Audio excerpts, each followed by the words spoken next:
राधे राधे, जय श्री कृष्ण। आप सभी को मेरे इस यूट्यूब चैनल पर हार्दिक स्वागत है, अभिनंदन है। आज मैं आपको अंतःप्रद्रवी जालिका के बारे में बता रही हूँ, जो कि कोशिका के सबसे महत्वपूर्ण अंग है। यहाँ पर होता है प्रोटीन संश्लेषण का क्रिया। यह पाया जाता है कहाँ? साइटोप्लाज्म में। कहाँ पाया जाता है? कोशिका में। कोशिका के आकार मैंने आपको बताया था, पहले भी बताया था, अभी मैं वापिस बता रही हूँ। ये है कोशिका आपकी, ठीक है ना? कोशिका है, इसके बीचों बीच होता है आपका केंद्रक। इस केंद्रक के एक छोर जिसको हम कहते हैं केंद्रक झिल्ली, और कोशिका का बाहरी आवरण कोशिका आवरण कहलाता है, या कोशिका झिल्ली कहते हैं, या कोशिका सेल मेम्ब्रेन कहते हैं। तो जो एंडोप्लाज्मिक रेटिकुलम रहता है कुछ इस तरह से, कुछ नली के आकार में, कुछ वेजाइकल के रूप आकार में, इस तरह से ये इसका एक छोर केंद्रक के झिल्ली से और दूसरा छोर प्लाज्मा झिल्ली से जुड़ा हुआ रहता है। ये बना होता है दोहरी झिल्ली का। इसमें क्या होता है? दोहरी झिल्ली होता है, जो कि लाइपोप्रोटीन का बना होता है। किसका बना होता है? लाइपोप्रोटीन का। और दोहरी झिल्ली के बीच में स्पेस रहता है, खाली स्थान रहता है, जिसमें कुछ द्रव्य भरा रहता है। अंतःप्रद्रवी जालिका मेम्ब्रेनस होता है, जिसका जो कि संपूर्ण साइटोप्लाज्म में, संपूर्ण कोशिका द्रव्य में यत्र तत्र बिखरा हुआ रहता है। कुछ का काम है प्रोटीन संश्लेषण करना, और कुछ का काम है लिपिड, कोलेस्ट्रॉल और हार्मोन का संश्लेषण करना। समझ गए बात को? तो कुछ कोशिकाएं, कुछ एंडोप्लाज्मिक रेटिकुलम जो कोशिकाओं में उपस्थित होती हैं, और उनमें उन कोशिकाओं में इनकी संख्या अधिक होती है, इनकी मात्रा अधिक होती है, जिनमें प्रोटीन संश्लेषण क्रिया अधिक होती है, जो प्रोटीन निर्माण का काम करता है, उनमें इनकी संख्या अधिक होती है। साइटोप्लाज्म में बिखरी रहती है। आकार इनका कुछ वेजाइकल के रूप में होता है, और कुछ होता है ट्यूबल्स के रूप में, ठीक है ना? और कुछ होता है गोल, कुछ होता है अंडाकार, और कुछ होता है ट्यूब के जैसा, और कुछ होता है शाखित, और कुछ होता है बिना शाखित। कुछ ब्रांच्ड होता है, कुछ अनब्रांच्ड होता है, ठीक है? इतनी बात समझ में आ गई। इसके बाद अब ये एक प्रश्न ये आता है कि किन कोशिकाओं में एंडोप्लाज्मिक रेटिकुलम नहीं होता है? किन कोशिकाओं में या एंडोप्लाज्मिक रेटिकुलम नहीं पाया जाता है? तो आपका आंसर क्या होगा? लाल रक्त कणिका, वायरस, बैक्टीरिया, इनमें एंडोप्लाज्मिक रेटिकुलम नहीं पाया जाता है। एंडोप्लाज्मिक रेटिकुलम कोशिका का स्केलेटन कहलाता है, उसका कंकाल कहलाता है। मैंने बताया आपको आकार। अगर एंडोप्लाज्मिक रेटिकुलम के आकार की दृष्टि से देखोगे तो ये दो प्रकार के होते हैं। एक होता है रफ एंडोप्लाज्मिक रेटिकुलम, जिसको हम शॉर्ट बताए रेर, याद करने के हिसाब से। इतना कितना याद रखेंगे? रेर, और दूसरा रखा है हमने सेर नाम इसका। रेर किसको कहते हैं? Rough endoplasmic reticulum. शॉर्ट में मैंने पहले भी बताया था आपको, एंडोप्लाज्मिक रेटिकुलम को हम शॉर्ट में बोलते हैं ईआर। अंतःप्रद्रवी जालिका कितना रटेंगे? इससे बढ़िया ईआर, एंडोप्लाज्मिक रेटिकुलम। तो एक होता है इसका रफ, जिसको हम रेर बोलते हैं, और दूसरा होता है सेर, स्मूथ। एस से होगा तुम्हारा स्मूथ एंडोप्लाज्मिक रेटिकुलम, आर से होगा तुम्हारा रफ एंडोप्लाज्मिक रेटिकुलम, ठीक है? अब रफ एंडोप्लाज्मिक रेटिकुलम जो है, इसके जो बाहरी दीवार होता है, यहाँ पर राइबोसोम चिपके हुए रहते हैं। क्या चिपके रहते हैं? राइबोसोम। और राइबोसोम का क्या काम है? प्रोटीन संश्लेषण करना।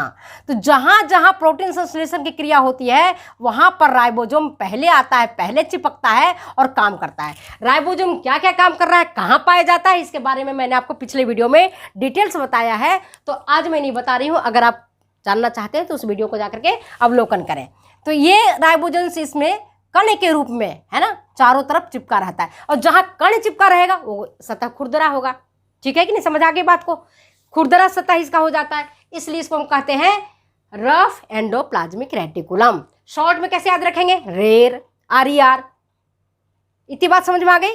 तो जहां पर राइबोसोम चिपका हुआ रहता है, उसमें प्रोटीन संश्लेषण की क्रिया होती है। और कहाँ प्रोटीन संश्लेषण की क्रिया होती है, किसको सबसे ज्यादा चाहिए होता है? तो अपन याद करते हैं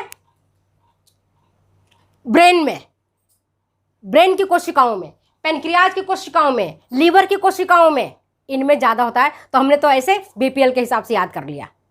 कैसे याद करोगे? बीपीएल कैसे? ब्रेन कोशिकाएं, एल से लीवर की कोशिकाएं, और पी से पेनक्रियाज की कोशिकाएं जो प्रोटीन संश्लेषण का काम करती हैं, इनमें पाया जाता है। चूंकि इनमें प्रोटीन के कण पाए जाते हैं इसलिए इनको हम कणिकीय कोशिका भी कहते हैं। कणिकीय एंडोप्लाज्मिक रेटिकुलम भी कहा जाता है, ग्रैनुलर एंडोप्लाज्मिक रेटिकुलम भी कहते हैं इसको, रेर को, है ना, रेर को गेर भी कह सकते हैं, ग्रैनुलर एंडोप्लाज्मिक रेटिकुलम। ठीक है, रेर कहो या गेर कहो, आपकी मर्जी। दूसरा होता है सेर, SER। सेर में क्या है, स्मूथ एंडोप्लाज्मिक रेटिकुलम की स्थिति में, स्मूथ मतलब चिकना। चिकना कैसे होगा, आप ये सोचो कैसे चिकना होता है। हमारा गाल रुखड़ा होता है तो हम चिकना कैसे करते हैं, थोड़ी तेल लगा करके, थोड़ी क्रीम लगा करके, है ना। तो जो चिकना होता है एंडोप्लाज्मिक रेटिकुलम, जो गोल होते हैं, अंडाकार होते हैं, इस तरह के जो होते हैं, ये क्या करते हैं, इसके राइबोसोम इसके चारों तरफ चिपके हुए नहीं रहते। ये क्या करता है, खुद ही लिपिड्स का, कोलेस्ट्रॉल का, इनका संश्लेषण करता है। तो भाई जो संश्लेषण करेगा लिपिड्स का, वो तो चिकना रहेगा ही। हमारा गाल क्यों चिकना रहता है, सर्दियों में क्यों फट जाता है ना। और हम उस फटान को रोकने के लिए हम क्या करते हैं, क्रीम लगा लेते हैं, गाल चिकना हो जाता है। तो चिकने एंडोप्लाज्मिक रेटिकुलम, जिसको हम अंग्रेजी में बोल सकते हैं ये ग्रैनुलर एंडोप्लाज्मिक रेटिकुलम, ये किसका संश्लेषण करता है, कोलेस्ट्रॉल का, ग्लिसराइड का, लिपिड्स का, इनका संश्लेषण ये करता है। ये कहाँ पाया जाता है, खास करके पाया जाता है आंखों की रेटिना में, है ना। रेटिना में अगर प्रोटीन संश्लेषण बनने लगे तो मार्ग ही खराब हो जाएगा। और मैच्योर ओसाइट्स में, डिम्बाणु जनन में, कि डिम्बाणु को भी तो चिकना चिकना चाहिए तभी तो आगे बढ़ेगा, नहीं तो आगे बढ़ ही नहीं पाएगा। समझ गए बात को। अच्छा, अगर इनको रूप के आधार पर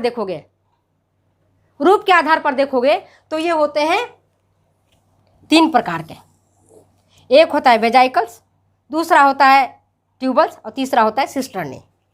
वेसिकल्स इसको बोल सकते हो, दूसरा होता है ट्यूबल्स, तीसरा होता है सिस्टर्नी। तो ये जो वेसिकल्स होते हैं वो होते हैं, इनमें प्रोटीन संश्लेषण की क्रिया सर्वाधिक होती है वेसिकल्स में।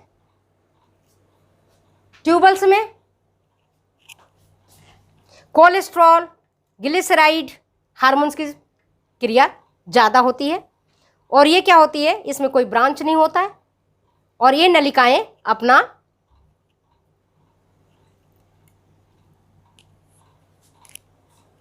कोलेस्ट्रॉल, ग्लिसराइड्स इनकी संश्लेषण करती हैं। सिस्टर्नी आपका ब्रेन सेल में, पेनक्रियाज में, लीवर सेल्स में पाया जाता है। ये आपके प्रोटीन संश्लेषण का काम करता है। तो आज मैंने आपको एंडोप्लाज्मिक रेटिकुलम का जो महत्वपूर्ण पार्ट था उसके बारे में बताया कि प्रोटीन संश्लेषण का काम जिन कोशिकाओं में सर्वाधिक होगा उनमें अंतःप्लाज्मिक रेटिकुलम की संख्या भी ज़्यादा होगी। ये क्या है, कोशिका का स्केलेटन कहलाता है, उसको एक सपोर्ट प्रदान करता है, धानी प्रणाली युक्त होता है।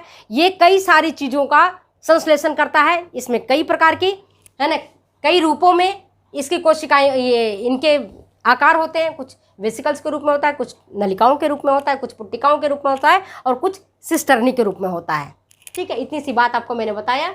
और RBC, है ना, लाल रक्त कणिकाओं में, वायरस में, बैक्टीरिया में, इनमें कोई स्केलेटन की जरूरत नहीं होती है, इसलिए इसमें एंडोप्लाज्मिक रेटिकुलम होता ही नहीं है। अब RBC तो छोटा होता है, बिल्कुल कण होता है। उन कण में अगर वो हड्डी मिल जाए, है ना, तो RBC अपना फंक्शन नहीं कर पाएगा। और इसी तरह से वायरस है, छोटे छोटे बैक्टीरिया हैं, इनमें तो होता ही नहीं है एंडोप्लाज्मिक रेटिकुलम। आकार मैंने बता दिया, आकार के आधार पर ये 2 प्रकार का होता है, एक होता है रेर और दूसरा होता है सेर। रेर जिसमें प्रोटीन संश्लेषण की क्रिया हो रही है, सेर जिसमें प्रोटीन संश्लेषण की क्रिया नहीं हो रही है बल्कि कोलेस्ट्रॉल का, ग्लिसराइड का, लिपिड्स का, हार्मोन्स का संश्लेषण हो रहा है, वो हो रहा है। तो आज मैंने आपको एंडोप्लाज्मिक रेटिकुलम के बारे में बताया। अगले वीडियो में मैं आपको इसके फंक्शंस के बारे में बताऊंगी कि ये क्या क्या कार्य करता है। ठीक है, तब तक ले मुझे दो इजाज़त जाने की। बाय बाय, फिर मिलते हैं।